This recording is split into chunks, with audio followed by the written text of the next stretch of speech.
experience is the experiment.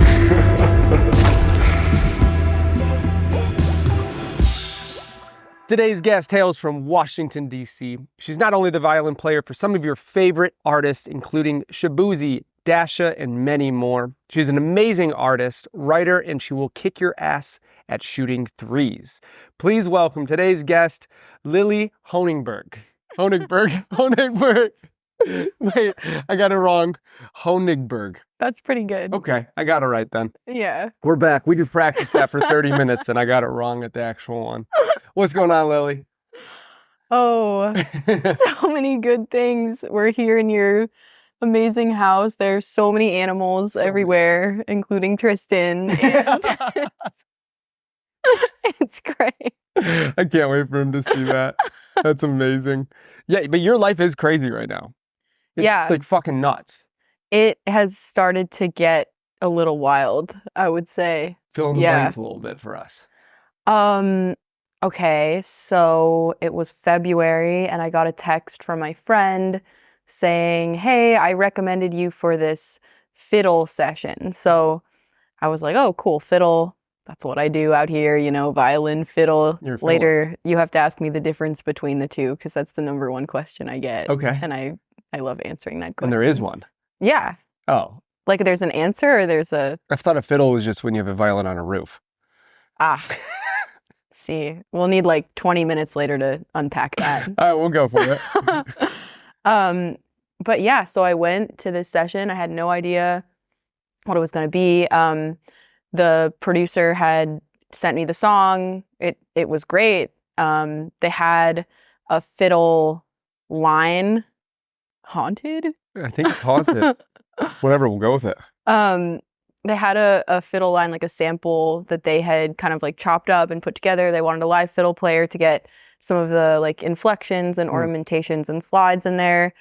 And I showed up to the session and it was Tipsy. It was a bar song, Shabuzi song, and he actually had a 103-degree fever that day. So he FaceTimed in, but he was like there for the whole session, giving his feedback and, you know, going in and out. I don't even think I'd be on FaceTime if I had a 103-degree fever. I know. I'd be like crying in the shower. Yeah. Like a regular person. Yeah, I was like, how are you feeling? And he was like, fucking horrible. So good on him for That's badass. being there. Yeah. But I'm really glad that he was there. And then the producers, Sean and Nevin, were awesome. So how much on that song is you playing violin or fiddle? Like me actually playing? Yeah. 100% is Holy me shit. playing. And what's that song at right now? I mean, it's been number one for 2 weeks, I think. Griffin, will you check that real fast? There's like the Billboard stuff. There are many statistics that come out in the world. And I didn't even know it was number one, to be honest. And then one of my friends was like, Lily, it's your first number one. And I was like, who are you talking to? I mean, I was telling you this earlier and I was joking around about it, but somebody was like, oh, you look like the guy from Tipsy because I had a cowboy hat on. That's how famous the song is. That people who don't know country artists are saying that because of that song, I look like him because I have a cowboy hat. That's fucking insane. It's wild. It's really wild. What's it got? So I'm reading the article right now. It says Shabuzi and Beyonce make history as a bar song, Tipsy, replaces Texas Hold'em, a top hot country songs chart. So it's number one on the country's chart. That's insane. How many, will you look and see how many streams it has on Spotify? I'm just curious. Oh, yeah, for sure. I think it's been out for 3 weeks now. Maybe. That's it? Yeah. I know it's one of those shit. songs that feels like it's been around for a long time. But he's been like going all over performing and he's really doing the thing. So, I mean, it's awesome. And that's insane. I had met him a few times in previous like hangs and sessions and we didn't get to talking that much. So it was funny when I pulled up to the session and then he got on FaceTime and we were like, oh yeah, it's you. Talk to you. Yeah. That's so it was crazy. really cool. And do you know anything about him, like his story, like how he got to be doing a country song and how you got to be involved? Like how did this whole, how did that happen? He's from Virginia. And we've kind of like bonded, I guess, a little bit over that because I'm from DC, like the Mhm. DMV area, and I think tapping into his roots more. Cool. And yeah, I'm really excited for his album that's going to come out in I think 10 days, and I'm playing on one other song on that album.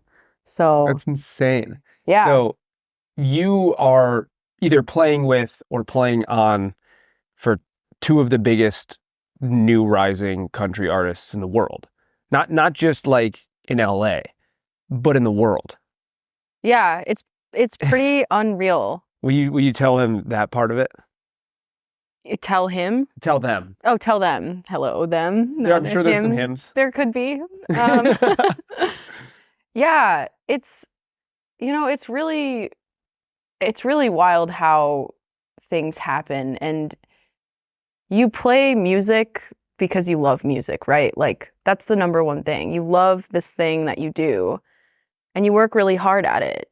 And sometimes for me, I've never been like, I want this as my concrete end goal. Of course, none of us have end goals because, you get my dad is a cellist, and he has this quote in his studio that says the two greatest tragedies in life are wanting something and getting it. And I think about that sometimes because some of the people I've played with, the gigs I've done, it's just it doesn't even feel like it's me sometimes doing like I can't even believe that like this is my life. And I haven't even been in LA for 3 years. I feel like I'm still on the newer side sometimes. Yeah. And once you do those things, you're like, okay, what's next? Well, it's like we grow up with all these ideas of where we want this to end up. And then once you're in it, you realize if you end up somewhere, that means there's no more new. And it almost makes having a goal, an end goal, irrelevant. Because then you're chasing something that you're not at yet, and you're never going to enjoy the point that you're in at the moment. Which if your goal was bigger than both of those people and your artist project and all these amazing things you're doing now, then you might not be able to really like immerse yourself in all these new experiences that you're having along the way, which is what you'll be remembered for. You'll be remembered for the albums you're coming out with right now and these experiences that you're having right now and the friends you're making right now and the way that you influence other young girls and boys to go and realize that they can go play Irish folk music that makes them so happy, and they can also go play main stage at a festival, and they can also go in the studio with an artist that's charting #1. That's fucking insane.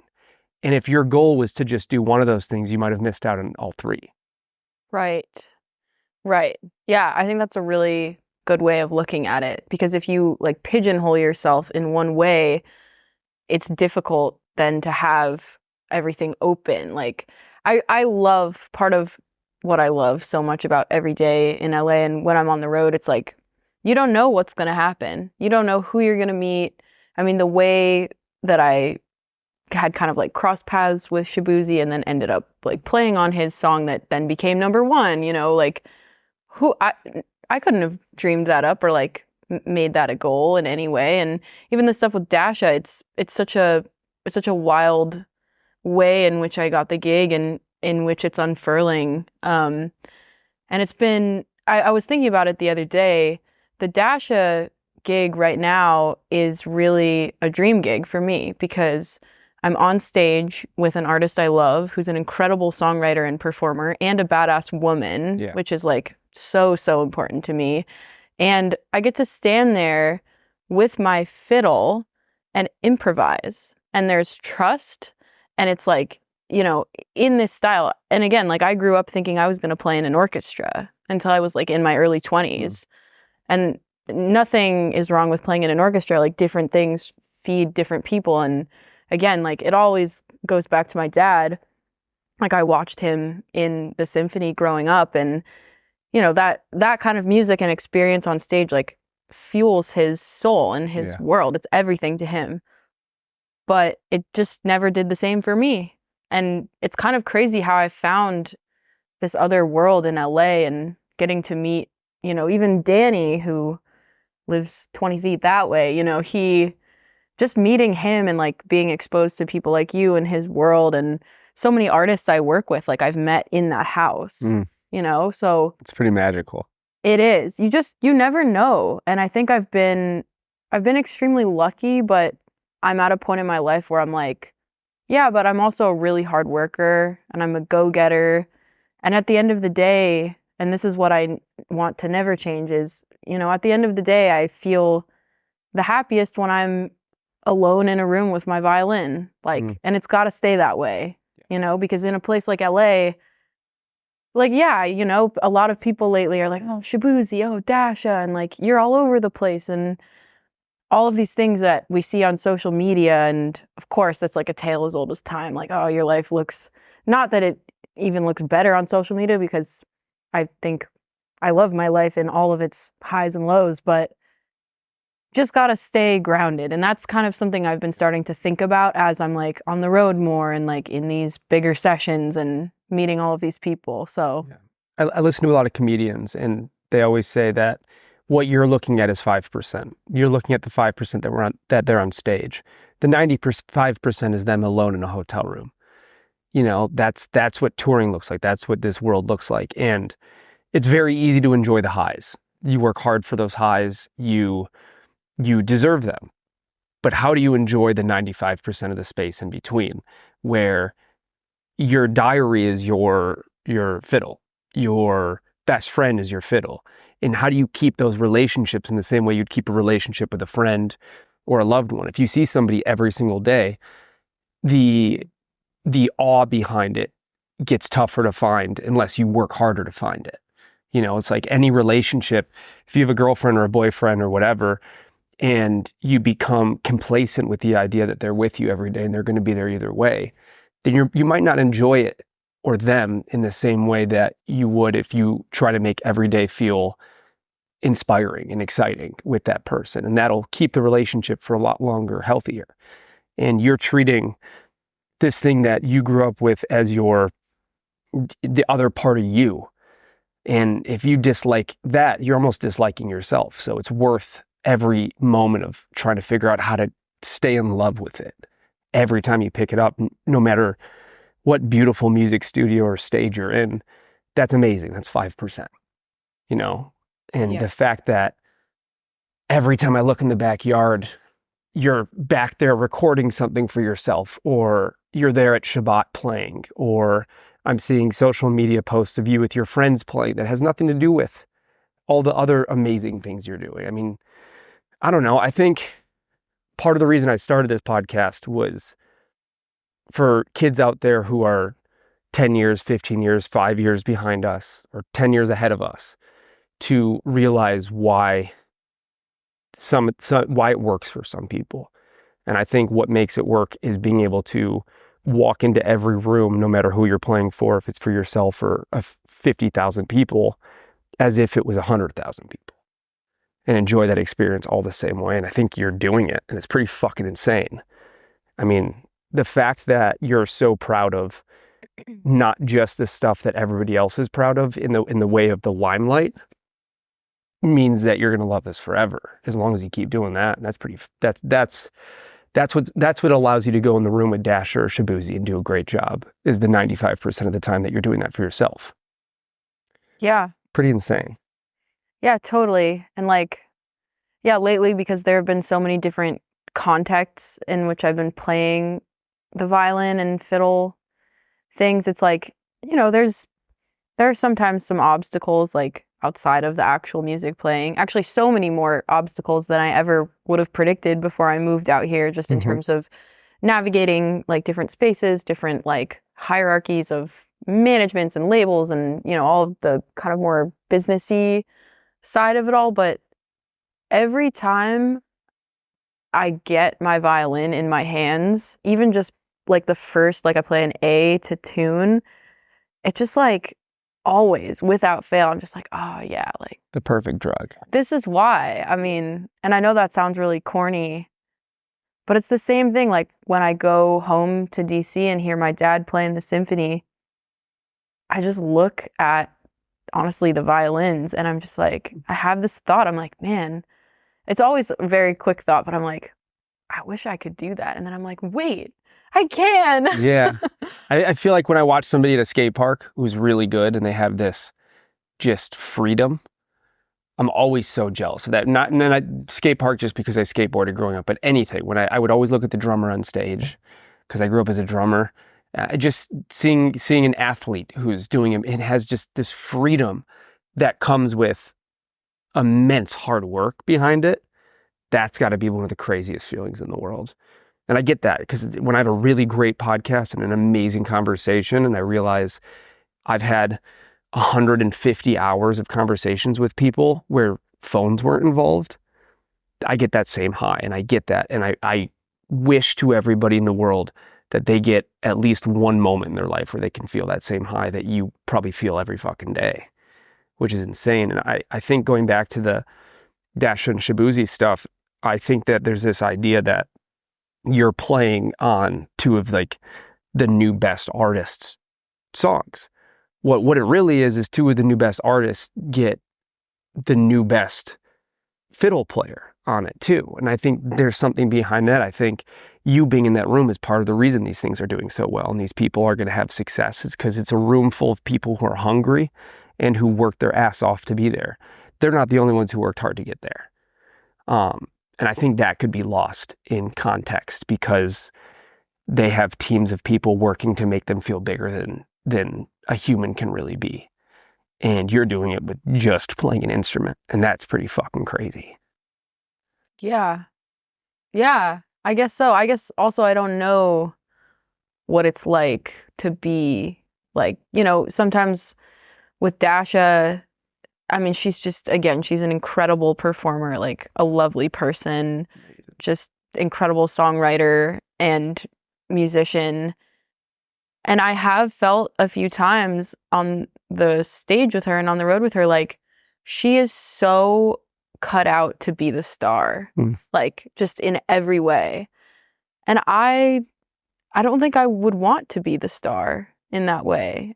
You know what I mean? I feel so happy that my role allows me to be on those stages and to contribute with my fiddle stuff and improvisation and writing and performing, like to just elevate these songs. But I don't want to be that front person. And I've never wanted to be that front person. Though I do feel like when I talk to my family and stuff, I'm like, yeah, like I'm the star, But that's the cool thing is you are that person. The only difference is you get to still go enjoy life. And that's something that I realized being out here and being so fortunate to have so many successful people on here. I also got to see the sides of it that made me not want that. And I got out of that side of the industry for that reason. Not saying that I would have been a star in the way they are, but one of my favorite things in the world is going and shopping. And I don't mean for clothes, I mean going get my groceries or going to IKEA or whatever and seeing the world as a regular person. I think for me, that's what I'm cut out to be. And I love this side of it and I will always do this. And whether it takes off or not, I'm going to be doing this as long as I can. But I feel bad for the people that don't get to just go be another person that somebody walks by and doesn't think about because they're having their own world. And I think there's something healthy in that and exciting. Yeah. And I think the way you're doing it is going to allow you to feel like a star when you need to. It's going to allow you to feel like a human when you need to. It's going to give you the room to feel human emotions that they're not going to have the grace from the world to feel. And you still get to pick up an instrument and be one of the best to ever do it. Like that's pretty fucking crazy too.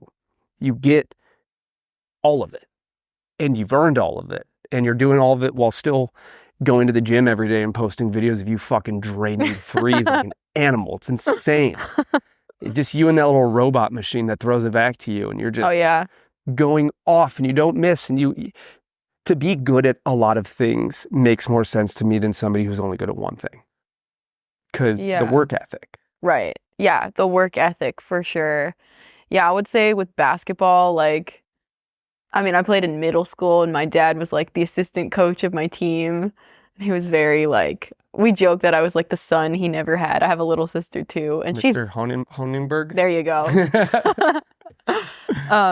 But my sister's also super athletic, but I played basketball and I stopped playing, because the hands. And a lot of the times people hear I play basketball and they're like, wait, and like you're a professional violinist? Like, are you stupid? I'm like, well, sometimes you just gotta I don't go for rebounds, you know. I'm 5'6". I'm playing with a lot of guys who are like 6'3" plus, and I don't go for rebounds. Why would I? So when I came out to LA a couple years ago, my gym that I joined in the first couple days, LA Fitness in Hollywood, shout out, had a basketball court. And I was like, what if?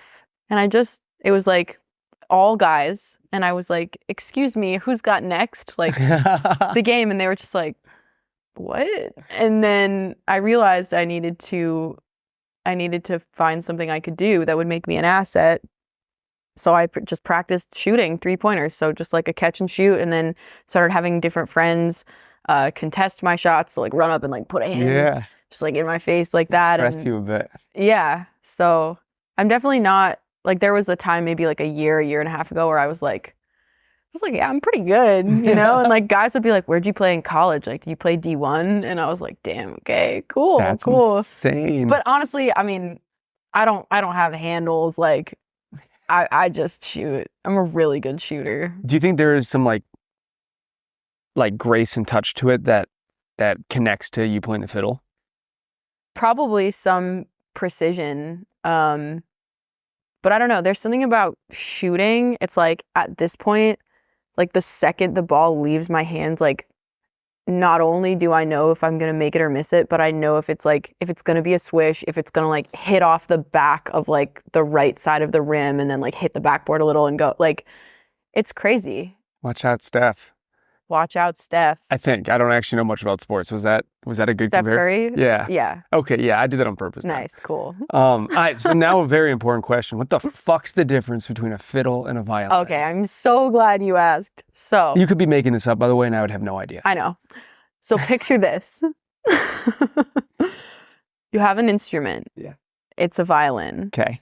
Then you put it in your hands, and instead of playing it, I don't want to say straight, but like, you know, you have your different articulations like staccato and legato and slurs and, you know, the classic stuff. And usually, I mean, now I'm going to get all technical with it. Basically, when you play fiddle, there are certain ornaments, inflections, and then in the right hand, different bow patterns and styles. So I play a lot of Irish music. I've spent a bit of time in Ireland. That's where I learned how to play fiddle. I went to the show. It was insane. Yes, the show. A lot of instruments I've never seen before. The show at Danny's? Yeah. Yeah. Yeah, the nickel harpa was there. My friend Ben. With the fucking 900 different yeah. knobs and screws and whatever the fuck was on there. Yeah, Ben insane. He's amazing. He's a guitar player. I mean, some medieval looking shit. Yeah. Yeah, he loves that instrument, and he was just like, I'm going to learn this. I'm going to get one. I'm going to learn it. And I was like, okay. That's crazy. Yeah, especially someone who is going from like this with their right hand to a bow. Yeah. I think it's really the bow that fucks people up, because the bow, it's your paintbrush. Like the bow is everything, and it's so hard. I mean, I've been playing now, it's about to be 24 years. I'm turning 28 next week, and I got a violin for my 4th birthday. Apparently I asked for it. I have no memory of this, so they could be lying, but you never know. I learned it all when I was so young, and like, you know, when you're that young, you're not really doubting yourself. So now I was trying to teach one of my students yesterday, she's 11, how to do vibrato, and I was like, this is really hard for me to teach you. Like, I don't even remember learning. So that's so crazy when you think about being so immersed into something for so long that you don't even remember what it was like to start. Yeah. That's a crazy feeling, because so many people can learn something but don't have the consistency to stay with it. Like, I think the stat for podcasts is like it's like 90% of people who start a podcast don't get past 5 episodes or something crazy. Wow. And that's a podcast. There's so many more things out there that people try to get good at and only know the beginning steps of it. And you're so far ahead that it's like a different language to go try to figure out how to restart again. You probably couldn't do something wrong on purpose anymore in the same way. That's an interesting point because I've definitely been in a couple sessions before where they try to have me like dismantle something that's so lodged into my technique, whether it's like a certain kind of like finger pressure or like maybe a way in which like the bow is angled, and I can do it and it feels strange, but like there are definitely a lot of experimental things that I do. Mm-hmm. I wish I could think of a more specific example, but Like if somebody came up to you and was like, read this sentence, but read it out loud wrong. You would have to put effort in to make it seem like you're reading it wrong, but you would not read it wrong. Right. Like it's weird. You get so good at something you don't know how to be bad at it. Yeah. Yeah. And like, yeah, I'll never know for the rest of my life. I will never remember a moment in my life where I wasn't a violinist. Wild. Yeah. Because I don't remember crazy. before I was 4, really, not much. So if I got a violin right now, prior to playing it, without me touching it, is it a violin or is it a fiddle? Whoa. Depends on your intentions. Whoa. Yeah. Very meta. Very meta. But with the fiddle stuff too, like there are different, it's not just like, oh, it's a violin or it's a fiddle. Like there's Irish fiddle, Scottish, like Scandinavian stuff, country, obviously, bluegrass, like, and each one has its different kind of trademarks and inflections. And even I've been in Ireland before and people will come into the session and, you know, everyone's playing the melody in unison. Like that is what an Irish session is. And someone will be like, based on the way someone is playing a tune, whether it's a variation or ornaments or something, they'll be like, oh, she's from County Clare, or like, oh, she's from Cork or Mayo or whatever. So the difference between a fiddle and a violin is the accent. It's like like 3 people could speak English, but somebody's Southern, somebody's Midwestern, somebody's got a Boston accent, but they're all speaking English. Maybe for fiddle stuff. I would say like within the fiddle realm, that is more true than like violin and fiddle. Like if I played you a bunch of different things and I was like, is this violin or is this fiddle? Like I could throw you a couple curveballs, but you'd figure it out pretty quick. Interesting. I wanna try that after. I wanna see if I can tell the difference. Okay. That's insane. All right. So tell me, while you're doing all this, you're fucking shooting threes, you're playing on tour with Dasha, you're playing in studio sessions with Shabuzi. You're also an artist and a writer and making music pretty constantly. How? Tell us about that. Tell us about what you're doing on your own right now and how the fuck you do it all at the same time. Yeah, that's a good question. I have my fiddle project just under my name, and it all started in 2021 in COVID. I was finishing grad school and it had to be online because everyone shut down, dispersed, and I had a really good friend named James Hazelwood Dale, who's a bass player from Australia, who I met at NEC in Boston. He came and lived with me and my family in Asheville, North Carolina for like 3 months because he couldn't go home. He also brought his 2 corgis, which is very important to note. But he's one of my favorite musicians, and he's just like one of those like soulmate musicians you meet along the way who you want them on everything you do forever. And I wrote this tune and I loved it so much. It kind of felt like it wrote itself. And I asked James if he wanted to like play, and we decided to record it in Asheville. And then I made an EP called Sunrise Summit, which is the name of the street we were living on in Asheville. And then when I moved to LA, I met so many incredible trad players. We call them trad, like traditional. Okay. Yeah. Getting hip with the fiddle lingo, you know. I'm getting it. I got it locked in. Good. Might be a fiddle player now. Yeah. You never know. No, I'll let you try my violin after this, and oh boy, we'll see what you can do. Okay. We'll turn the cameras off for that. Okay. Maybe I'll just put one little clip at the end of me trying to play. Yeah, you should. Remind me to do that, Griffin. But yeah, I love movie soundtrack music. I love mountains and forests and flowers and ethereal things, and I feel like that music lives really deep within me. I grew up like in a forest in Washington, D.C. There's like one patch of forest, and we went to sleepaway farm camps, and like we read books by the fire, and it was a really like wholesome childhood in those ways. And I feel like I'll carry that forever with me, and it feels like those melodies are so in me, they need to come out. So kind of what you were saying about your podcast and how like, you know, you don't care. It doesn't matter if one person watches it or if 100 million people watch it. It's like you have to do it. Yeah. You just have to do it. And that's how I feel about my fiddle music. And I released my first full-length album called The Sun's Valley in August. So it hasn't even been out for a year. And it's just one of my favorite things. Like I was feeling sad the other day. I was like, gonna put on the last track of my album. And like I played banjo on it. Like That's sick. one of my students had an extra banjo, and he lives in Florida. He was like, do you want me to mail you this banjo? And I was like, yeah, sure.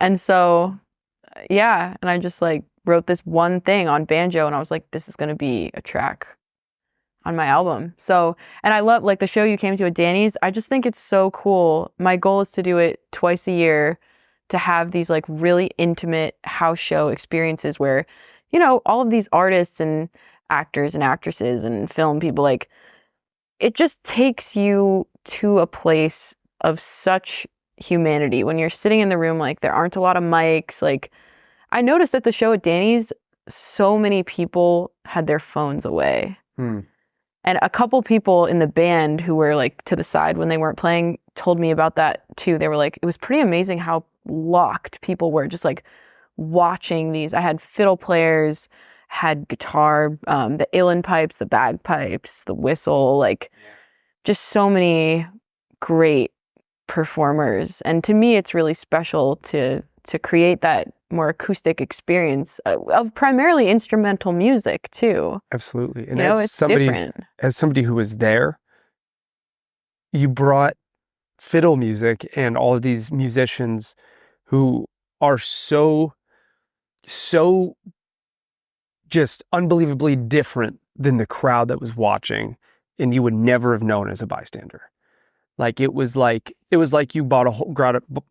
It was like you brought a whole crowd of people that were there because they were diehard fiddle fans, and it was a room full of rock stars and pop stars and creatives that are And completely basketball players, and just people that were completely separate to that style of music, and everybody I think left finally understanding what power music has, no matter what you listen to. There was nobody in that room who wasn't locked in. There was nobody after who wasn't like, what the fuck did I just watch? That was insane.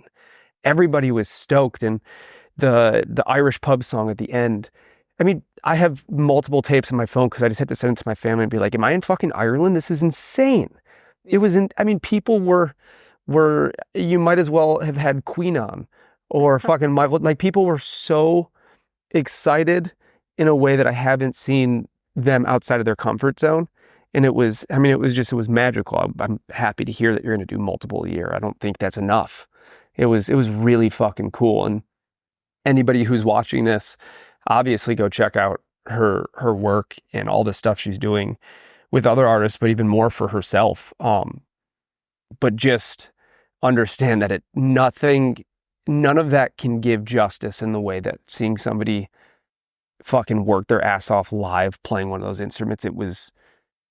I think it was more awe-inspiring than like seeing somebody play a really cool guitar solo or something. There's just something to watching instruments that you have no idea of. Like I can go understand what kind of chords somebody's playing on a guitar or a piano or drums. I see it every day. I get it. But watching people, it's like watching people in race cars or watching somebody fly a plane. Like I have so little idea of how it works that every single part of it was just like this magical experience where it was like a movie. It was so fucking cool. Really fucking cool. And I mean, if you can make it out to the next one, whoever you are watching, you won't be disappointed. I can tell you that. It was really insane. Thank you. Well, Rosie's trying to come in. Oh. So you put out your record, and what are you working on now? Is there anything for yourself that you're doing? Yeah, so right now I'm in the middle of a release. We're doing a single every week until the album drops on June 9th, and it's a full classical album with my dad. Insane. Yeah, we recorded in December with my friend Sonia, who's a wonderful harp player, living in New York, and my friend Eddie he engineered everything, mixed, mastered, and it's coming out on his label called Etymology Classics, which I've released a couple things on before. And yeah, we just released the first double single last week, a couple of Shostakovich duets with harp, and that is called Moments of Spring. And so my mom is a pianist and harpsichord player. And Real fast, explain what a harpsichord is. oh my God, a harpsichord is like, it looks like a piano, but it's like that kind of like creepier sound. Yeah. Sometimes it can have two keyboards. It's a Baroque instrument. They used it in So a lot of like the Beatles records, especially like the more psychedelic stuff. a I'm pretty sure. harpsichord? I'm pretty sure. I might be mixing it up with another instrument. But it's like that, like, Gotcha. it's like a piano, but it's like stringy sounding. Like it's Yeah. like more staccato. It's like, yeah, it has like a, yeah. Yeah, I might be making that up. Okay, well, Will you, yeah. Yeah, I know exactly what you're talking about. yeah. It's not coming to mind though. So I really wanted to get my mom involved in the album, and obviously she wasn't playing on it, and she's also an incredible artist, like a visual artist. Mm. So I texted her and I was like, "Hey mom, like would you be down to paint the album cover?" And she did, and it's beautiful. This like acrylic, like pink sunset. It's gorgeous. And then so that's coming out on June 9th, and then I was with my friend Elijah Fox last night planning the release of we have 3 songs, pieces that we're going to release. First single's going to come out on June 26th. And again, like I hit up my mom and I was like, "Mom, you got another painting in you?" And it's really like ethereal, kind of like galactic music that we're releasing. And so we told her, like, think about the planets, think about, that sort of thing. And she just came back with like the sickest outer space, like so many colors, like supernova thing. So we're using that. And Once we turn this off, I got to see those. Yeah, I'll show you. And for those of you who don't know, Elijah Fox you've seen him before. I'm just going to say that. He's one of the best keyboard piano players in the industry right now. I mean, Yeah. just insane. Yeah, he's amazing. So you're working on a record that you have your dad playing on and your mom painting for. Yes.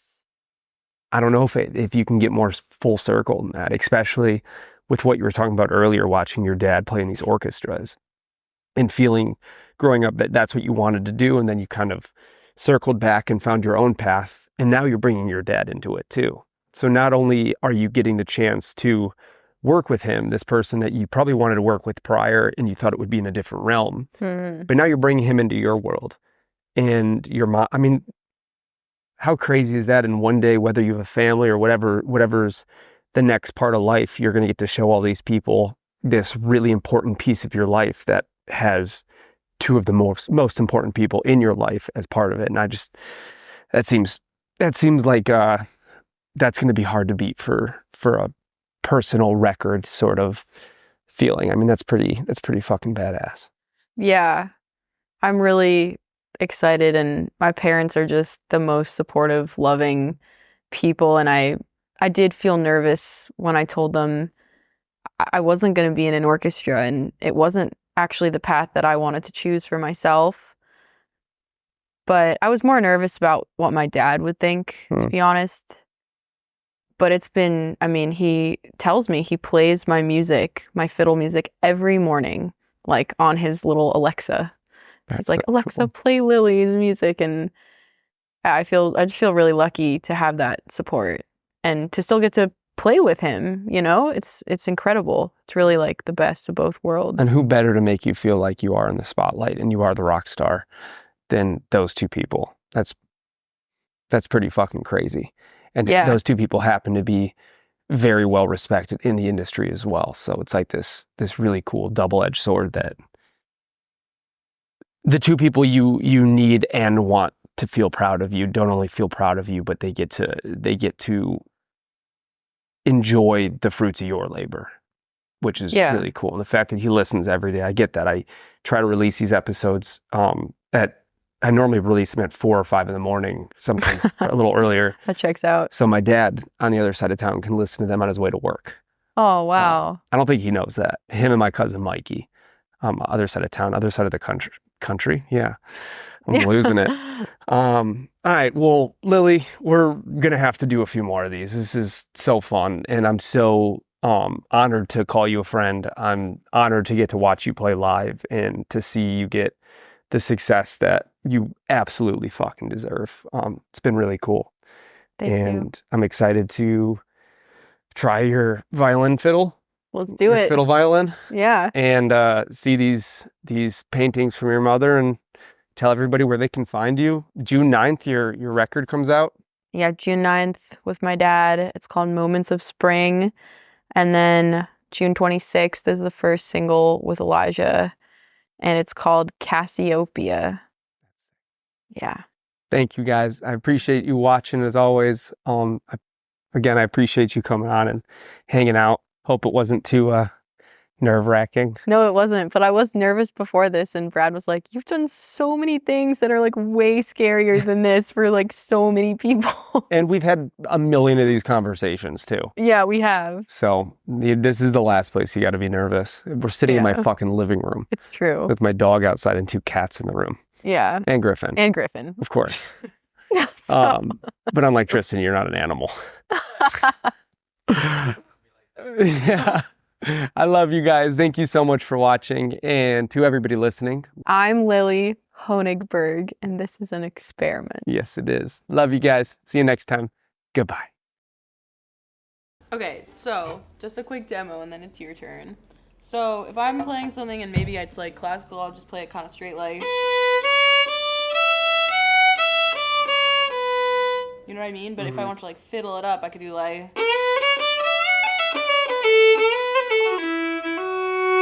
Something like that. Your turn. Wow, you make violinists look weak. Okay, so. I go like that? Yep, looking good. Okay, go for it.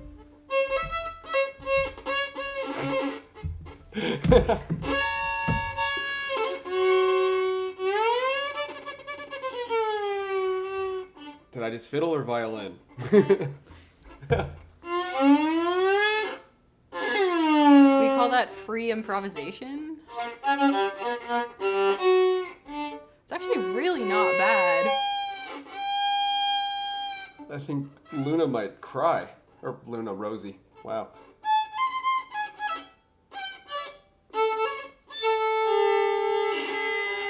Oh my god, wait. Is there like guitar chords on here?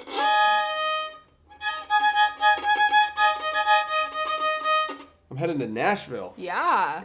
You want to sub for me next week? I would love to. Will you do a pre-recorded set? Yeah. That's all I'm asking.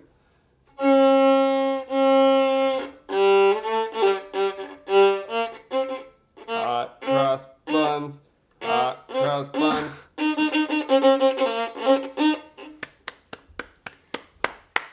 And this is an experiment. Not bad. This is so hard.